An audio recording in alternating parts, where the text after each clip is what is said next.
I remember the very, very first time I smoked DMT.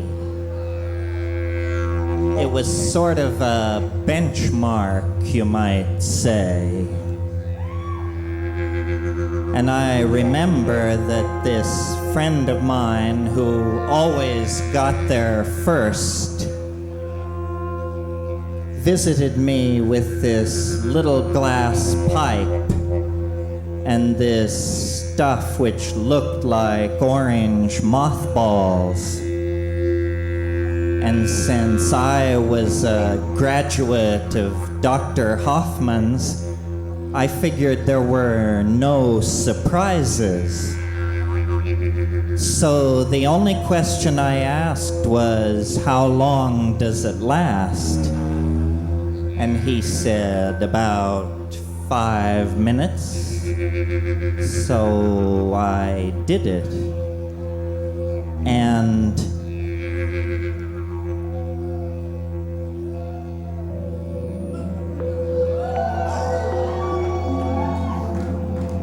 there was something like a flower, like a chrysanthemum in orange and yellow that was sort of spinning, and then it was like I was pushed from behind and I fell through the chrysanthemum into another place that didn't seem like a state of mind. It seemed like another place.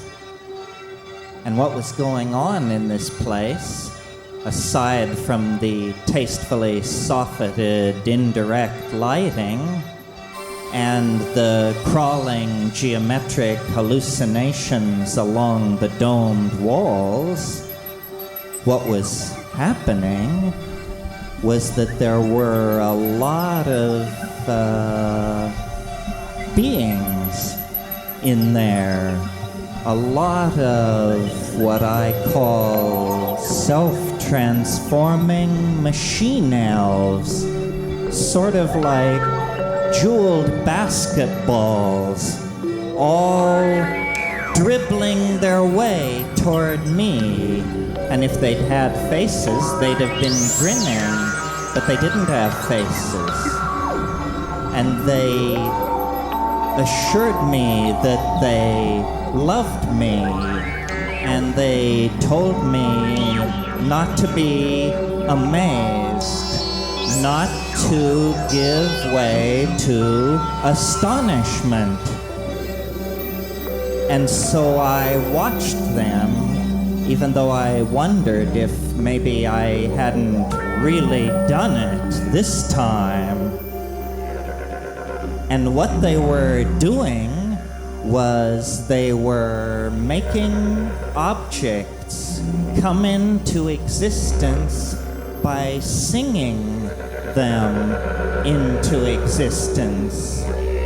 Objects which looked like Fabergé eggs from Mars morphing themselves with Mandaean alphabetical structures.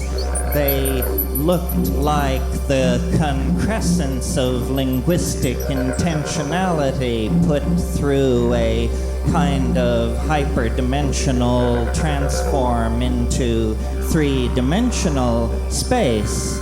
And these little machines offered themselves to me, and I realized when I looked at them that if I could bring just one of these little trinkets back, nothing would ever be quite the same again. And I wondered, where am I?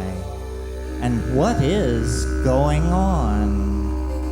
And it occurred to me that these must be holographic viral projections from an autonomous continuum that was somehow intersecting my own.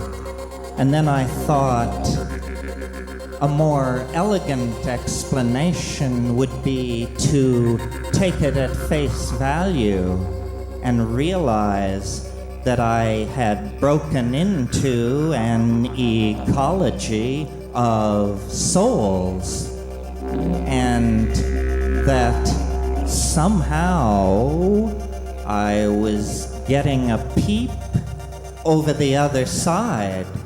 Somehow I was finding out that thing that you cheerfully assume you can't find out. But it felt like I was finding out. And it felt...